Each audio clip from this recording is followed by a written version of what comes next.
Hello all, this video is going to be showing you how to reglaze your windows using Dap Latex Window Glazing that you can shoot right out of a caulking gun. This you can use instead of using the oil-based Dap 33, which is applied by a knife and then you tool it around to smooth it out, which ends up taking sometimes upwards of a month or two to kind of set up enough for you to end up painting over it. And with the oil base, you have to prime over it with an oil-based primer before you can then apply your paint. The advantage of using the latex version comes in this tube. It's easy to apply. It costs more, but it's easy to apply, and this stuff is ready to paint. And I think you could probably paint it the next day, but just in a day or two, you're ready to paint over this, and you don't need to use an oil-based primer over top of it first. These windows have already been fixed up and cleaned up and repainted, but if you're just redoing your glazing compound, what you'll need to do first is kind of remove any old putty or old paint and get it all cut out with either some sort of putty knife, wire brush, however you need to get it out. You just need to get a nice clean surface. You want to make sure that your glass is seated flush inside of each area in the window. And because if not, you might not get a good seal. Plus, when you're glazing it, you might be pushing, and it might be higher in one spot than the other, and then could cause the window to the pane to crack. So we got, let's see, got one more.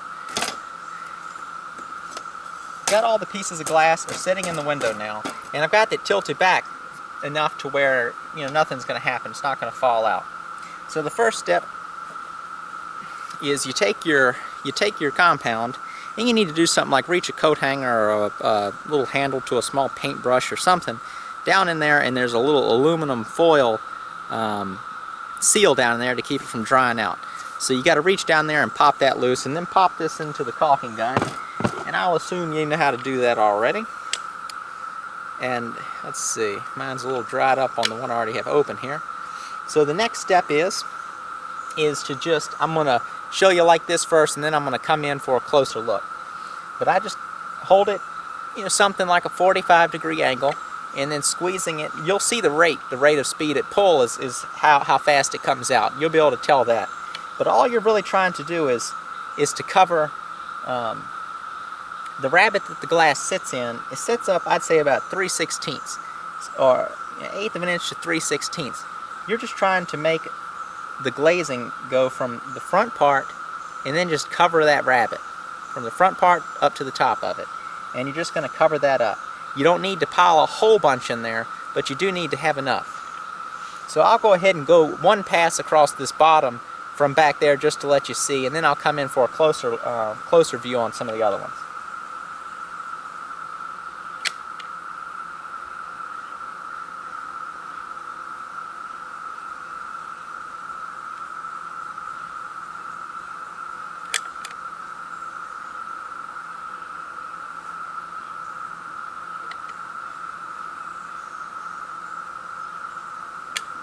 And that's all there is to it. You just go across, and then, now I don't leave it at this. I guess you could if you wanted to, if you were doing something like a shed or a barn, but if you're doing this to a house where you're going to see it kind of close and you want it to look nice, you need to, I think, tool it afterwards. So let's go back in, and I'll show you a couple of these, and then I'll show you the tooling.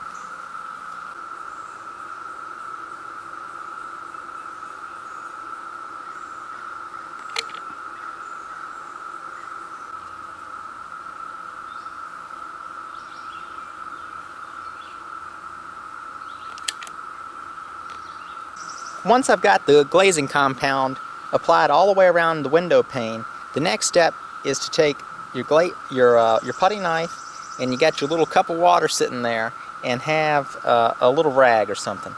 And then how I do this is I put the knife right up to the rabbet, I press down and pull back. And what I'm doing is just compressing the glazing compound down into the rabbet to where there's no gaps. And this is sort of the first step at smoothing it out.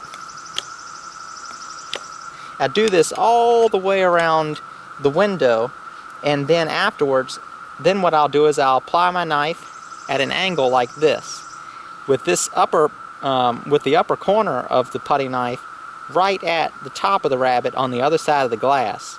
And then I'll just pull across that glazing compound, and that will smooth it out perfect. And what it'll do is any excess, it'll squeeze it out above, but you'll have a nice little seam that you can come back in with your putty knife or a razor blade and just kind of pop that right off. And then afterwards, any excess that I have on my knife, I just go to the next pane and I just kind of just rake it off into that rabbet, and then that keeps you from just having to wipe it all on your rag or on the edge of your can.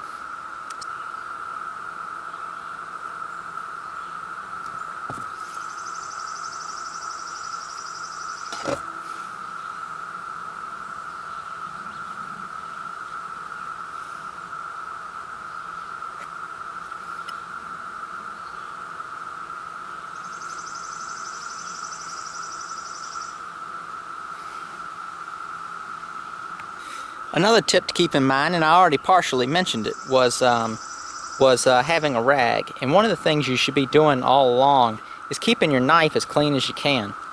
This will just make it, you'll be able to smooth out your compound a lot better. And then wiping it off and then dipping it into water just to keep it nice and slick.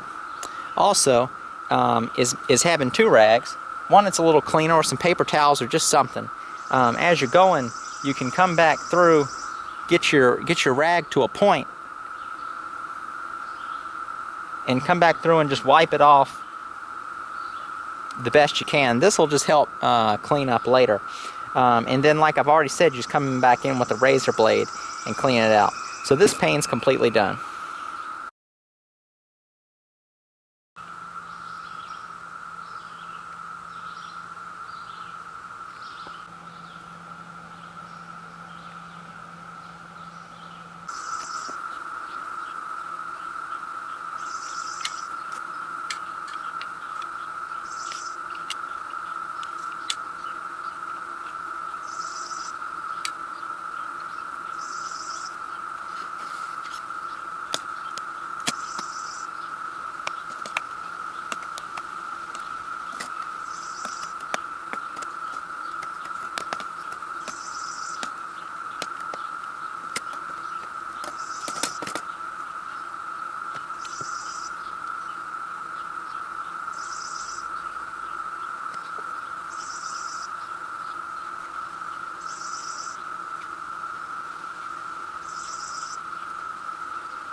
Well, now that you've seen some of the details and you've seen me go over the whole window, I just wanted to kind of reiterate some of the tips and some of the things that's made this easier for me.